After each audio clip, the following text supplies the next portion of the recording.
自然界中有一种魔法，它穿梭在天空、森林、高山与海洋，它无所不在。它似乎在召唤我们走进那永无止境的魔幻世界。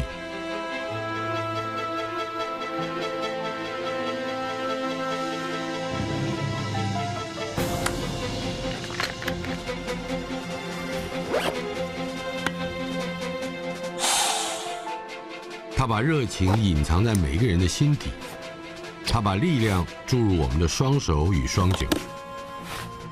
神奇的魔法就在这一个指环之中。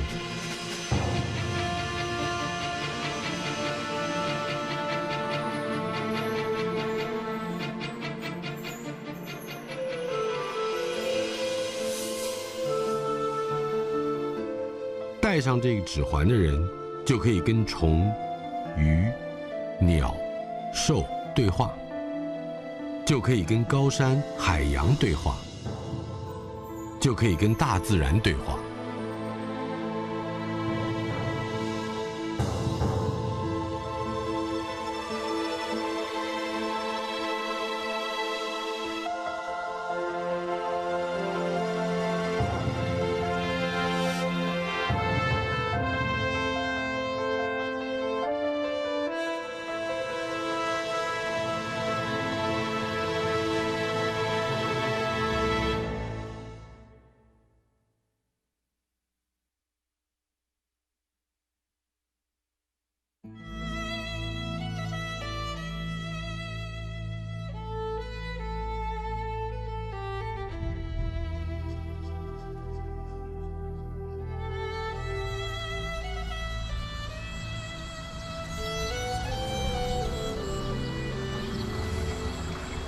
我们来到宜兰县，这里有1/3的人口以务农为生，但是年轻人都到都市工作了。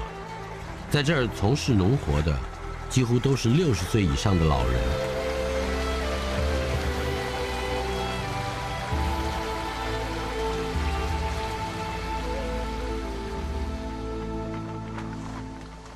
30几岁的赖青松正揭开今年稻米耕作的序幕，为他的田地喷洒有机肥。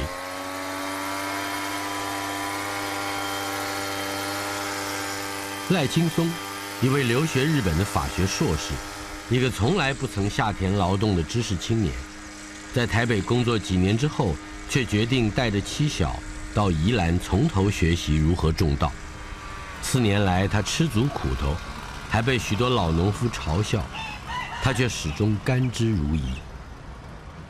资讯化社会每一个人的毛病大多数都是因为脑筋转太快。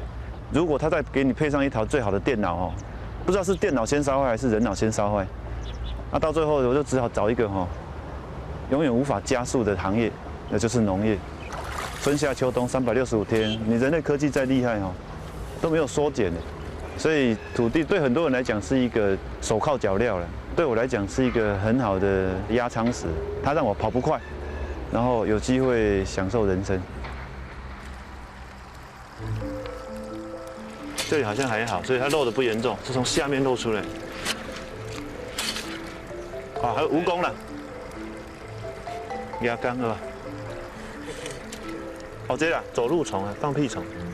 最近宜兰大学有一些老师他们在做水田生态就有希望说用这种东西做指标了，因为这个在水田蛮常见的。赖青松不只学种稻，他还想学习如何跟自然和谐相处，所以他为这些小虫在田里留下一些空间，让它们生存，因为他认为这些小虫正是土地健康的表现。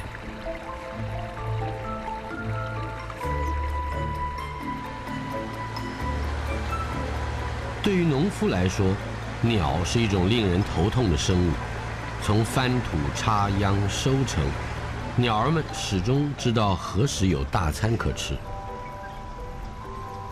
许多农夫都想尽办法来避免鸟偷吃他们的农作物，但是赖青松却淡然处之，因为他认为鸟是水田生态系里重要的一员，所以把它们当作这块土地上一起生活的朋友。因为你这种土跟草里面有很多虫所以他过来其实都是觅食。你做什么他都知道。他可能比我太太还注意。赖青松也很注意这些鸟，他发现到鸟通常只能挖出长不好的稻秧，反而让其他的秧苗能够获得更多的养分，长得更好。赖青松认为，拿开人类干预的手，大自然反而运作得更好。当我们为了水鸟在吃我们的稻秧，在烦恼的时候，其实人吃少一点没关系，留一些给鸟吃也是应该的，因为这里本来就是鸟住的地方嘛。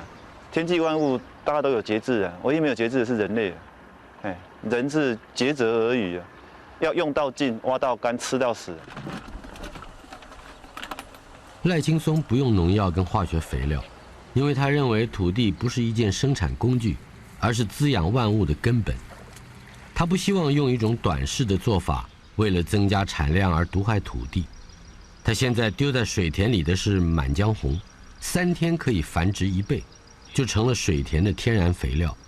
4年来，赖青松不断地探索与自然和谐相处的方式。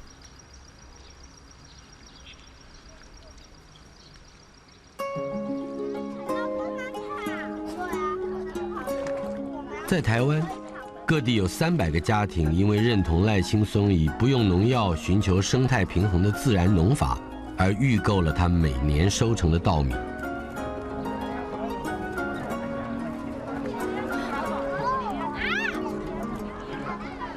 赖青松认为，吃到好吃的米还不够，必须透过亲身的参与，才能让人深刻地感受到土地的温暖。所以每年插秧的时候，赖青松还会邀请他们一起来亲手插下一株株的稻苗。这一群因为土地而结缘的朋友，把这个团体称为股东俱乐部。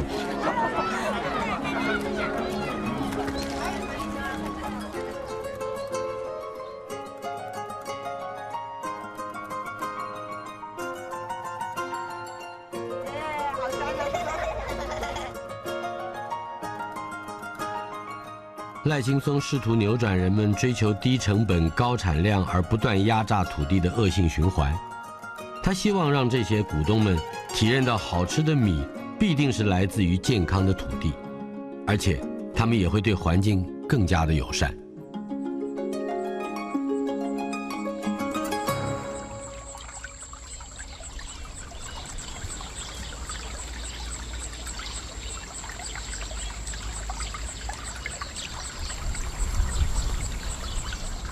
5月的艳阳天把稻叶拉拔到膝盖高，同时也让杂草旺盛了起来。许多农夫使用除草剂，只要1天就解决杂草问题。不愿意用农药的赖青松，却得花1个月的时间在烈日下弯着腰，用手一一拔除，这很辛苦。但是赖青松知道，健康的土地就是要用汗水来呵护的。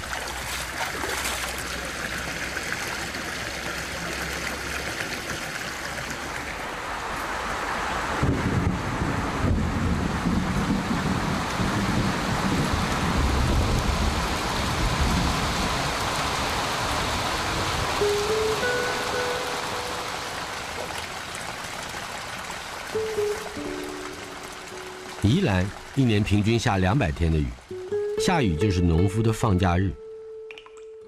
但是赖青松在家里仍然有很多的事情要忙。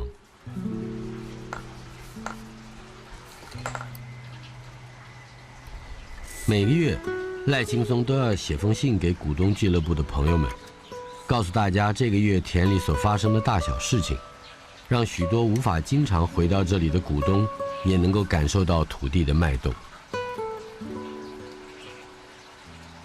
回首这一季水稻栽培的来时路，恰好可以用惊涛骇浪4个字来形容。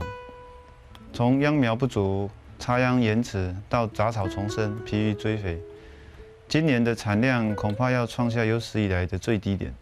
直到后来，我们的水稻幸运地避开梅雨对授粉造成的影响，弄花结穗，一日更胜一日，展现出水稻惊人的生命力。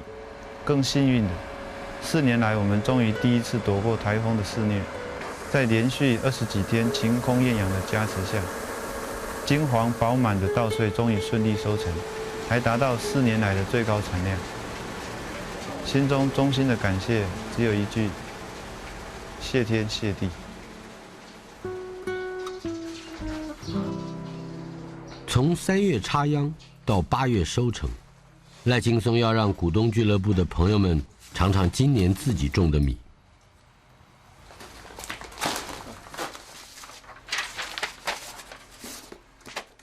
赖青松所强调的自然农法，生产成本比一般要高出3、4倍，加上农作辛苦，报酬又少，让人不禁疑惑：赖青松，你到底在追求什么？如果你只能回答一个答案的话，那很简单，我只是想当一个，农夫。这一点都不简单。他种稻的方式需要付出更多的心力，以及牺牲一些产量，并且还要说服许多人来认同他的做法。但是他认为，农夫不应该只求自己的温饱，还有一份对土地、对环境的责任。他想要当一位农夫，就是希望重新找回人与天地之间的和谐互动。